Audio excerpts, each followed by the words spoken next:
अल Assam EX NDFB बर'नि बागुरुम्बा मोसाखावरिफोरखौ जाय EX NDFB नायफैगोन नोंथांमोना गेट पासखौ लानो थाखाय गाव गावनि जायगानिफ्राय एडभान्स लाफैनो उसुबिदा बिनि थाखायनो आं गुवाहाटीयाव थाबाय थानाय हिसाबै EX NDFBफोरनि थाखाय 100टा टिकेट अल आसाम EX NDFB फैगौ 17 तारिख मोनाबिलि गुवाहाटी बुजाय बे स्टेडियामाव 10,000 मोसाखावरिफोरखौ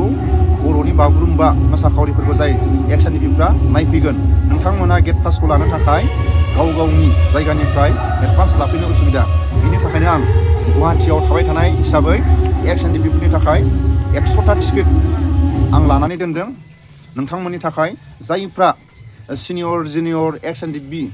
अल आसामनि जाय नोंथांमोना बाहागो लाफैगोन नोंथांमोना आंनि मबाइल नाम्बाराव कन्टेक्ट खालामनानै नोंथांमोना गावनि मुं आरो गावनि जायगाखौ खिन्थाहरोबा मोजां जागोन।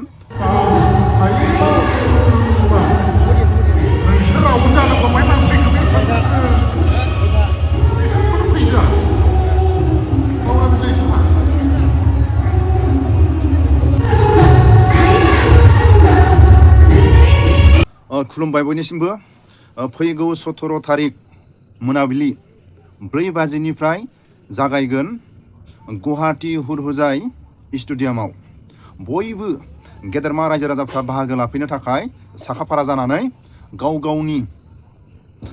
आधार कार्ड जमा होनानै गेट पास लादों जोबोद बाख्नायथाव। अल आसाम EX NDFB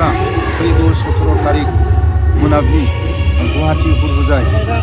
बे स्टेडियामाव 10,000 मोसाखावरिफोरखौ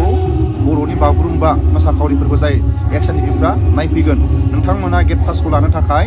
गाव गावनि जायगानिफ्राय एडभान्स लाफैनो उसुबिदा बिनि थाखायनो आं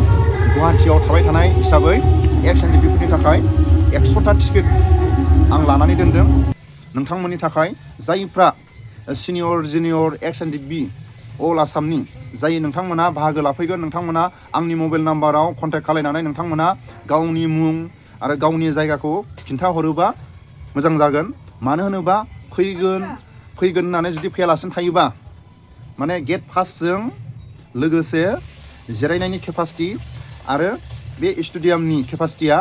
35,000 ना 40,000ल' केपासिटि बिनि थाखायनो बे गेट पासखौ नोंथांमोना फैगोन होननानै जुदि ओरैनो लिस्ट आरो नामखौ हरनानै जुदि फैयालासिनो थायोबा जोंनि बर' हारिनि थाखाय लासिंसिं जागोन आरो जोंनि बर' हारिनि मोनफ्रोमबो दल संगठनफोरनि थाखाय गाव गावनि टिमा साबैसे बाहागो लागोन आरो साबैसे फैथावथाव गाव गावनि आफादफोरनो माखासे गेट पासखौ राननानै हरदों जाहाथे जोंनि बर' हारिनि मोनफ्रोमबो दल संगठनफ्रा गेट पासखौ लानानै जुदि फैयालासिनो थायोबा जोंनि बर' हारिनि थाखाय लासिंसिं जागोन।